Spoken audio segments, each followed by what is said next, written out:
तोहरा से अर्जी पापा हथवा के जोड़ हो। तोहरा से अर्जी पापा हथवा के जोड़ हो। दारू के नशा पापा दिहत तू छोड़ हो।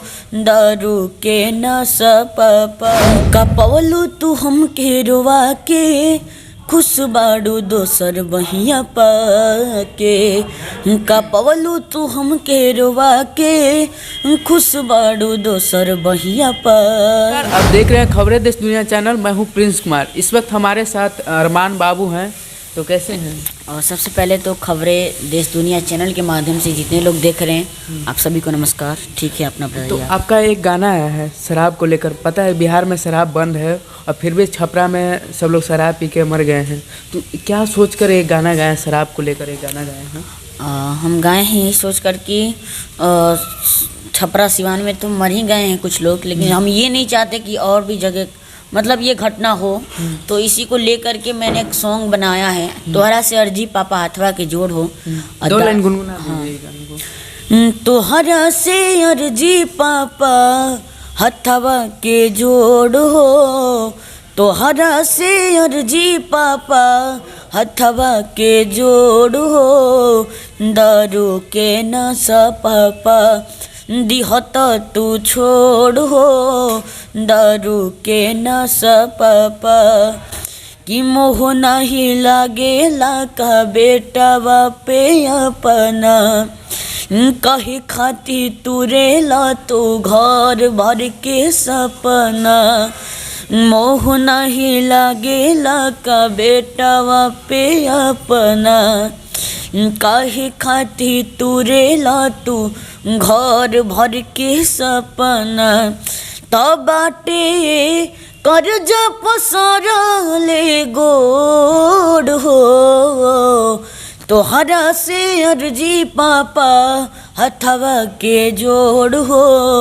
दारू के नशा पापा दिहत तू छोड़ हो।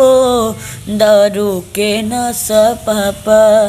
तो बताइए, आप बहुत ही बढ़िया गाना गाए हैं और आजकल भोजपुरी इंडस्ट्री में देख रहे हैं कि अश्लीलता पर सब लोग गाना गा रहे हैं। आप इतना बढ़िया गाना गाए हैं तो क्या लगता है ये ऐसा गाना चलेगा? देखिए, मैंने ये सोच के नहीं गाया है कि चलेगा कि नहीं चलेगा। मैंने ये सोच के गाया है कि कुछ लोग ही देखेंगे, लेकिन उनको समझ में आना चाहिए कि हाँ ये गाने का मतलब क्या है, गाने से मतलब क्या सीख मिल रहा है। हम ये सोच के गाए हैं इस गाने को। भोजपुरी इंडस्ट्री में कुछ भी गा दे रहे हैं लोग गा रहे हैं अपना चेहरा बनाने के लिए। तो उस पर आप क्या कहना चाहेंगे? जो कुछ भी गा दे रहे हैं उनको हम कलाकार नहीं मानते हैं। जो मतलब हिट होने के लिए कुछ भी कर दे रहे हैं, इसका मतलब ये है कि उनके मतलब अपने टैलेंटी पे भरोसा नहीं है, इसीलिए वो कुछ भी कर ले रहे हैं। कल एक राइटर को इंटरव्यू कर रहा था तो बोले कि हम बढ़िया गाना गाए तो हमारे जो बड़े स्टार लोग हैं वो हमारा गाना चोरी करके वो गा दिए हैं। तो क्या करें, हम बढ़िया गाना लिखते हैं तो बड़े लोग चोरी कर लेते हैं, इसलिए हम अश्लील गाना गाते हैं। ऐसे कुछ नहीं है, चोरी कर लेते हैं तो कोई करम थोड़ी ना ले जाए लोग चोरी करके। गाना चोरी कर लेता लोग से कोई हमार तो आज तक लेसन भइल नहीं खे, लेकिन जेकरा साथे भी भइल बा ले गइलन तो ले गइलन, फिर वो दोबारा आवेला थोड़ी ना बा।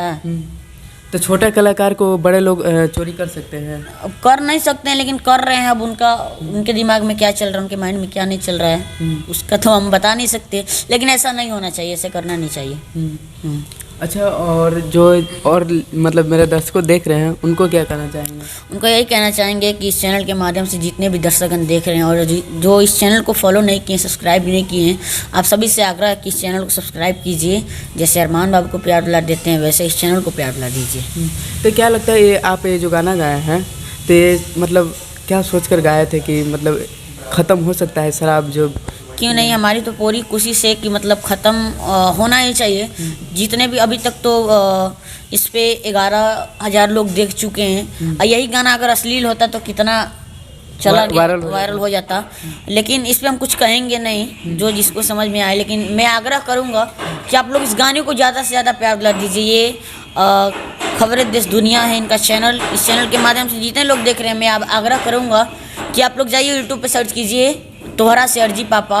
वंदन फिल्म हिट चैनल पे है और वंदन फिल्म पे भी है, तो आप लोग जाइए और देखिए और उस चैनल को सब्सक्राइब कीजिए और गाने को भी सुनिए। आपका बहुत ही सारा गाना हिट गाना है, तो एक गाना और हो जाए मेरे एक और मेरा बहुत ही अच्छा सैड सॉन्ग आया था,